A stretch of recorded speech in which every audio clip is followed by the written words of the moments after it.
So this is a fairly classic sky and cloud scene, and I know a lot of people want to paint white fluffy clouds as part of their paintings. I start with a very, very thin wash of raw sienna. It doesn't have to be raw sienna. You could also use a very, very light blue. I like to have a bit of warmth in my cloud. Tip number one, don't start with the sky and leave out the clouds, because you will inevitably make them smaller than you intend to. It's just how our brain works.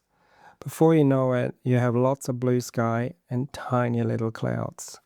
Start with the clouds. Start with a light wash and paint roughly the shapes of your clouds.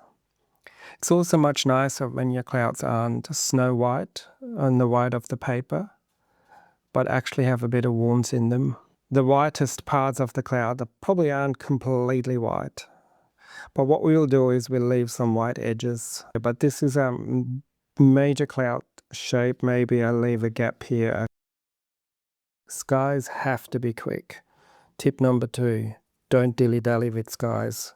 I usually paint my skies in one wash and then don't touch them.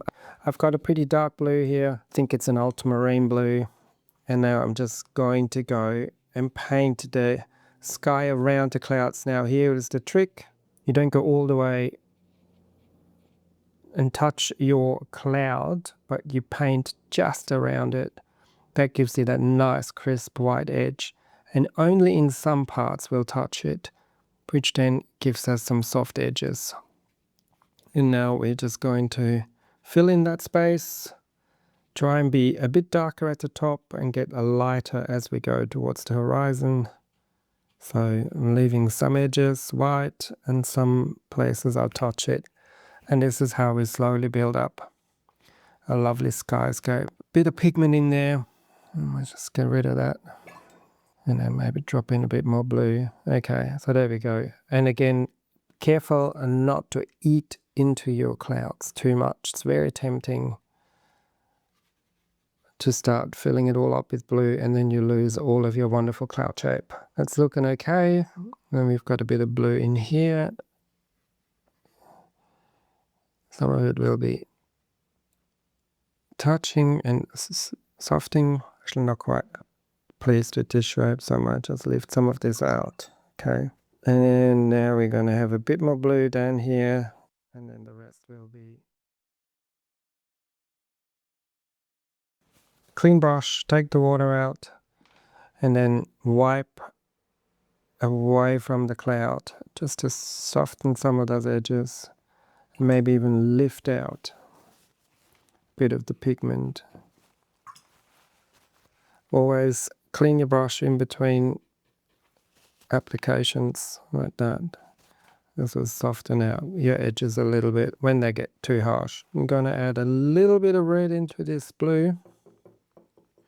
Push it into the purple. Okay, and then a little bit of that raw sienna, bit of a warm color, and that will give us a gray. I'm just after a light gray. And now before this is dry, I'm going to add the shadows into my clouds. Very selective, very careful. Again, we don't want to lose too much of our white. A bit more here at the bottom towards the horizon. Let's add a horizon. I'm going to use my blue and a bit of yellow. And I'm just going to add that headland. I'm not going to paint the ocean, just going to create a horizon line.